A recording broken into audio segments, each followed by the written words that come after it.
Kru topi jerami sekarang bukan lagi kelompok petualang biasa. Mereka sudah menghadapi Yonko, melawan Gorosei, bahkan berhadapan dengan Imu. Dan yang bikin mereka bisa sampai titik ini, transformasi mereka yang makin gila. Siapa saja yang punya wujud transformasi terkuat di kru topi jerami saat ini?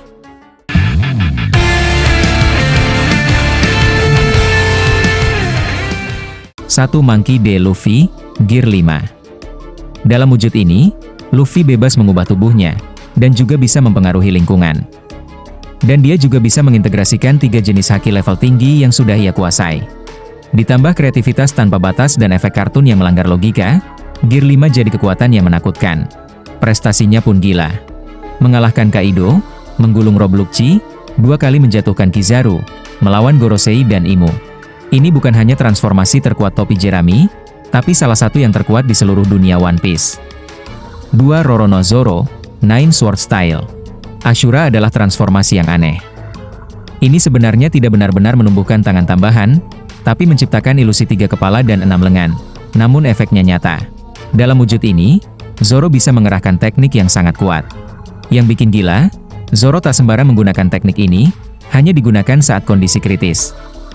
Zoro bahkan jarang sekali mengerahkannya setelah time skip. Yang unik adalah saat di Onigashima, ketika menggunakan Asura Bakei Moja no Tawamure, Zoro bisa melapisi serangannya dengan Haoshoku Haki level tinggi tanpa sadar. Serangan itu bahkan menorehkan luka yang Kaido yakini akan membekas, seperti serangan Oden di masa lalu. Sekarang Zoro sudah sadar dia punya Haoshoku Haki. Gimana kalau dia sengaja melapisi serangan sebelum meluncurkannya ya? 3 Sanji, bangkitnya kekuatan Germanya. Transformasi Sanji itu unik, soalnya sifatnya itu permanen. Jadi setelah Onigashima, tubuhnya punya exoskeleton dan bisa pulih dari luka serius atau bahkan patah tulang. Kekuatan Germanya akhirnya bangkit. Dipadukan dengan kecepatan tinggi dan teknik tempur, ia jadi jauh lebih kuat dari saudara-saudaranya yang dibanggakan ayahnya dulu. Ia bahkan mencapai teknik level baru Ifrit Jambe. Kakinya mampu dilapisi oleh api biru yang lebih panas dari Diable Jambe. Hasilnya, Sanji sekarang adalah petarung super cepat, super kuat, dengan daya tahan tubuh absurd. 4 Franky Shogun. Franky Shogun adalah mecha raksasa yang sudah seperti senjata berat topi jerami. Prestasi pentingnya adalah membantu Franky mengalahkan Sasaki yang pemakan buah iblis tipe Ancient Zoan. Padahal Ancient Zoan terkenal sangat tahan banting, biasanya butuh haki kuat untuk menjatuhkan mereka. Sementara Franky sejauh ini bahkan tidak punya haki. Itu membuat Franky Shogun terasa luar biasa sebagai senjata. Lalu di Elbap, Franky mendapat bos dari Lilith, Super Vega Cola. Bahan bakar yang membuat tubuh Franky jadi lebih kuat lagi. Tampaknya sejak awal tubuh Franky sudah selevel pacifista setelah time skip. Hanya saja sekarang dia mendapat bahan bakar yang lebih sesuai, bukan lagi cola standar.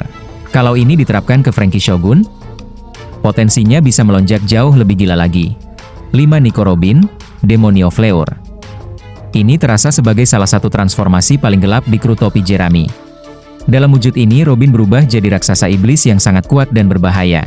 Prestasi utamanya adalah mengalahkan Black Maria di Onigashima. Robin, yang sempat lama kehilangan sorotan untuk situasi duel, kini terasa kembali taringnya. Lucu memang, Robin sering dihina sebagai anak iblis. Sekarang dia bisa berubah jadi iblis. Namun sepenuhnya terkendali, dan bisa diandalkan untuk mengalahkan musuh. 6 Tony Chopper, Monster Point. Dulu, Monster Point adalah wujud tak terkendali berbahaya, bahkan untuk kawan. Sekarang, sejak time skip, wujud ini sudah bisa dikendalikan sepenuhnya. Kekuatan fisiknya sangat besar, cocok untuk menghadapi musuh kelas berat. Bahkan meski kesulitan mengalahkan musuh level Queen pun, Monster Point Chopper bisa diandalkan untuk minimal mengulur waktu. Yang paling mengejutkan, di Elbap, Monster Point bisa memulihkan korban Domi reversi hanya dengan tinju. Ini membuat Chopper tiba-tiba jadi kunci melawan kekuatan Imu. Terus gimana dengan Usopp? Apakah Oda masih menyiapkannya? Nami oke lah ada Zeus, Brook dan Jinbe sudah kuat dan tidak termasuk beban di kru. Jadi bagaimana menurut kalian? Usopp masih bisa berkembang?